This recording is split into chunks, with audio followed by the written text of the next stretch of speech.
BRS party నిర్వహించబోతున్న యువ సంగ్రామ సదస్సుకు high court అనుమతి ఇచ్చింది. రేపు హైదరాబాద్ లోని సరూర్ నగర్ లో బీఆర్ఎస్ యువ సంగ్రామ సభ జరగనుంది. సభకు న్యాయస్థానం షరతులతో కూడిన అనుమతి ఇచ్చింది.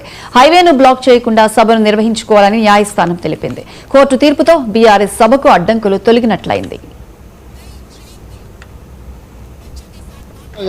ప్రభుత్వం కూడా కోరింది.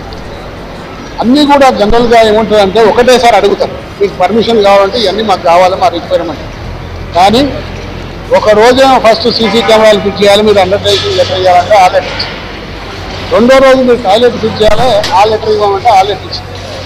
మూడో రోజు మీరు ఫైర్ పర్మిషన్కి అప్లై చేయాలి, దానికి సంబంధించిన ఫీజు కట్టాలంటే దానికి అప్లై చేసిన దానికి సంబంధించిన డీడీ కట్టాలి. నాలుగవ రోజు మీరు పార్కింగ్ ఎక్కడ పెడుతుందని అడిగితే పక్కకున్న జాగా చూపెట్టారు. ఆ జాగా చూపెడితే సరిపోదు, దాని ఓనర్ నుంచి లెటర్ కావాలని చెప్పి ఆ ఓనర్ నుంచి లెటర్ కూడా తీసుకొచ్చి సబ్మిట్ చేస్తారు. ఐదవ రోజు మీరు జిహెచ్ఎంసీకి మీరు అంతా వాడిపోతుంది, అంతా చెత్త వ్యవహారం వేస్తారు, దానికి సీరియల్ ఛార్జెస్ ఉంటాయి, దానికి లెటర్ ఇవ్వాలి, మీరు దానికి డబ్బులు కడతామని చెప్పేసి అది కూడా ఒక లెటర్ ఇచ్చింది. అంటే ఇవన్నీ కూడా ఒకరోజు అడిగితే చాలా బాగుంటుంది.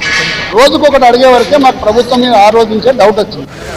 4 రోజుల క్రితం దాకా కమిషనర్ గారు నాతో కమ్యూనికేట్ చేస్తున్నారు ఫోన్లలో. ఒకరోజు మాకు ఆ టేబుల్ మీకే రాలేదండి మీ ఫైల్ అని చెప్పి అన్నారు. దాని తర్వాత టేబుల్ మీకు వచ్చింది, టేబుల్ మీకు వచ్చినాక నేను మిగతా కూడా చేస్తామని చెప్పి చెప్పింది.